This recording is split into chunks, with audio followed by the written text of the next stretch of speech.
أعوذ بالله من الشيطان الرجيم بسم الله الرحمن الرحيم. In the 20th century, the theory of evolution was refuted not only by molecular biology, but also by paleontology, that is, fossil science. You may be surprised to know that the fundamental assumptions upon which evolutionary thinking is based are not at all confirmed by paleontology. The theory argues that first, the unicellular living beings were formed, which then in hundreds of millions of years turned into marine invertebrates and fish, respectively. These fish later had supposedly emerged onto land and turned into reptiles. The story goes further and says that birds and mammals evolved from reptiles. For this claim to be true, there ought to have been numerous intermediary species, linking one living species to another. For instance, if reptiles truly had evolved into birds, then countless half-bird, half-reptile creatures ought to have lived at one time or another. And these intermediary creatures complete half-developed organs.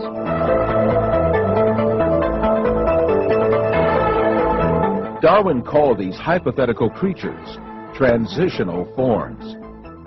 He knew that in order to support his theory, the remains of such intermediate forms had to be found in the fossil record.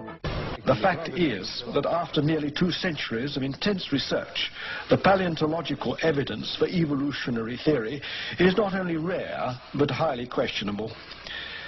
The point is that if evolution had really happened, the evidence would be in great abundance and incontestable. The museums would be overflowing with fossils, clearly documenting the transitions between the various biological groups. Yet there are none. Moreover, there is no indication that the situation will change in the future. Those very few fossils which are claimed to show some kind of evolutionary link, such as the amphibians Ichthyostica and Simoria, the reptile Propenognathus, the bird Archaeopteryx, and the Australopithecine ape called Homo habilis, are very far from conclusive. There have been a few fossils that were touted as transitional forms by evolutionists, but later turned out to be nothing of the sort. One of the most important of these alleged transitional forms was the fossil of a fish called a coelacanth. For years, evolutionists claimed that this creature, which was only known in the fossil record, had characteristics similar to those of land-dwelling animals. It had, they argued, primitive legs and a primitive lung. These evolutionists' claims about the coelacanth were advanced as a scientific fact, and imaginary drawings picturing the animal crawling onto land from water made their way even to textbooks. It came as a great shock to evolutionists when a living example of the supposedly extinct coelacanth was caught in the Indian Ocean in 1938. It was then seen that the fish was no different from the fish of our day. Contrary to the claims of evolutionists, coelacanths had neither legs nor primitive lungs. What was worse, the coelacanth, supposedly a creature readying itself to make the leap from sea to land, was in reality a fish that lived only in the deep waters of the oceans, never approaching to within 180 meters of the surface.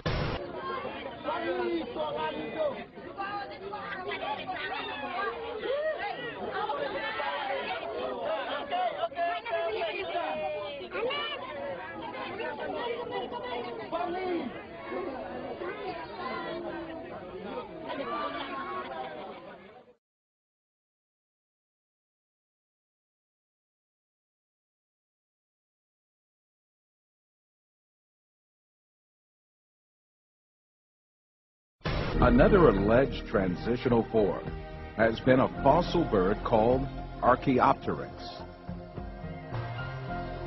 For decades, evolutionists argued that this creature was an intermediary between reptiles and birds. However, the seventh Archaeopteryx fossil, discovered in 1992, revealed that the creature had a sternum. That is, the chest bone essential for flight muscles. This proved that the animal was a perfect flying bird. The evolutionist claims about the claw-like nails on the wings of the Archaeopteryx also failed, since similar structures were also discovered in modern birds like the hoatzin. Because of such reasons, one of the foremost defenders of the theory of evolution, the Stephen Jay Gould, had to admit that Archaeopteryx could not be considered as a transitional form. Archaeopteryx, classified today by many paleontologists as a true bird, not a reptile bird intermediary, was the first of a number of deceptive schemes promoting evolutionary ideas. Evolutionists misdated and misidentified this extinct bird, presuming it to be the missing link between reptiles and birds.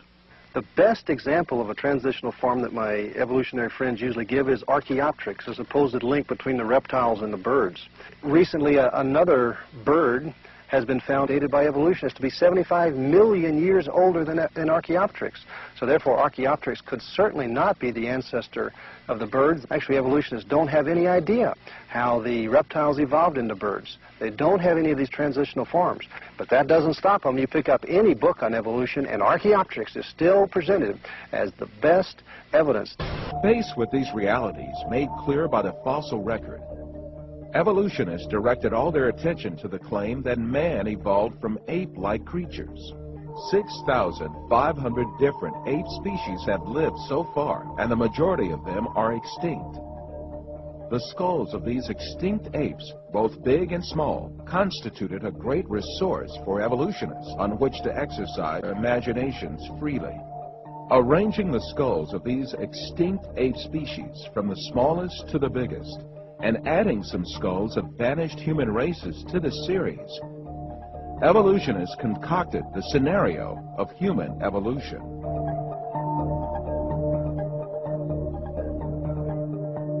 The most important role of this scenario is given to the extinct ape species called Australopithecus. I have been investigating the so-called missing link between man and ape for many years, and I have found that every single one of them simply is no link whatsoever. For example, Australopithecus, the skeleton of Lucy, this really consists only of a 40% skeleton of a not very large ape, and they have not got any evidence that it ever walked upright in any of the bones that they have found of that skeleton. The interesting thing about that is that Lucy is shown as being distinctly human-like. She's very erect in her posture, she's got human-like hands, human-like feet. I'm not quite sure where exactly the restorers got this data from, because if you examine the paper by Randall and Sussman, which described the type of species to which Lucy belongs, they said quite clearly that she had long, curved hands and feet, even longer and even more curved than a chimpanzee. Several distinguished anatomists, for example, Australopithecus, the genus to which Lucy belongs, was simply an extinct ape, nothing at all to do with humans. Evolutionists hypothesized that Australopithecus walked upright on its 2 feet, differently from other apes. However, 2 world-renowned anatomists, Lord Solly Zuckerman and Professor Charles Oxnard, refuted this allegation. Simply put, Australopithecus, advanced as the ancestor of man by evolutionists, is merely an extinct ape species. On the other hand, fossils that are included by evolutionists under imaginary classifications, such as Homo erectus, Homo ergaster, or Homo sapien archaic, in fact belong to different human races. When these fossils are inspected, it is seen that their skeletons are essentially the same as those of people living today. The only dissimilarities are a few structural differences in their skulls. But differences like these are to be found in different human races alive on Earth today.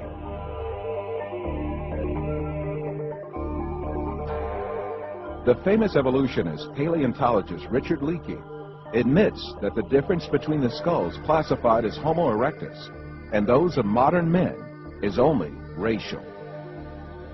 These differences are probably no more pronounced than we see today between the separate geographical races of modern humans.